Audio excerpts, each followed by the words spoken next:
En deux mots, je suis là pour assurer la défense d'un chauffeur VTC qui, la nuit du 29 novembre 2017, s'est fait injurier par l'actrice de cinéma Afsia Herzi. C'est-à-dire les insultes de fils de pute, petite merde, ta mère la pute et autres. Mon client a déposé une plainte pénale dans la première semaine du mois de décembre et j'ai fait délivrer une citation devant le tribunal de police de Paris pour injures non publiques et injures non publiques à caractère raciste, puisque parmi les injures dont celle de fils de pute, ta mère, ta grand-mère, figurait celle de sale arabe. Pourquoi celui-ci a-t-il subi ces injures? Eh bien, en fait, l'histoire débute à partir du moment où il va prendre en charge Madame Herzi. Au départ, son donneur d'ordre, la société Katsu Film, lui indique qu'il doit prendre quelqu'un en charge à la gare de Lyon. Et puis, lorsque Madame Herzi monte en voiture, elle lui aurait dit qu'il devait la déposer en banlieue après avoir fait une boucle par chez elle. Ce n'était pas du tout l'objet de la course. Mon client a déposé Madame chez elle et puis a repris son chemin.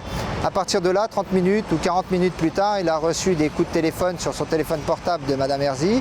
Puis ensuite, celle-ci lui a adressé des SMS contenant les insultes que j'ai évoquées précédemment et qui ont été constatées par un huissier de justice.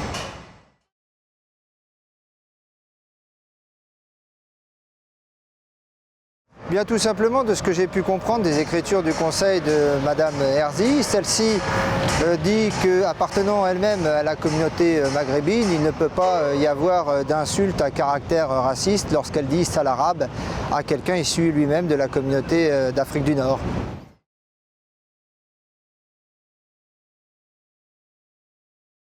Je dois dire que je suis particulièrement stupéfait de cet argument. Pourquoi? Parce que si mon client avait fait de telles avances à Madame Herzi, on se demande bien pourquoi, lorsque celui-ci l'a déposé une première fois chez elle, elle lui aurait reproché de ne pas l'avoir attendue pour l'accompagner en banlieue. Moi, si demain je suis pris par un chauffeur qui me tient des propos à caractère sexuel et religieux à la fois, si celui-ci me dépose devant chez moi, je ne vais sûrement pas remonter avec lui en voiture. Je préviens son donneur d'ordre et je prends un autre taxi.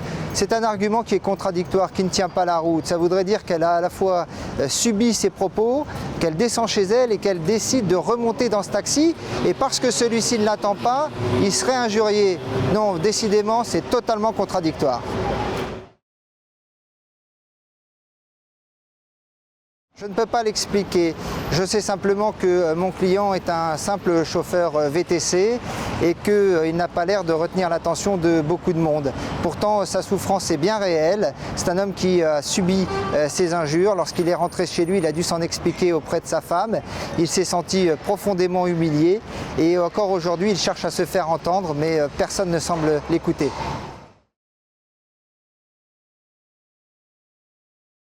Bien aujourd'hui, le dossier a été renvoyé au 10 septembre 2018. La présidente a prononcé un sursis à statuer dans l'attente de l'étude des vices de procédure qui pourraient affecter cette affaire.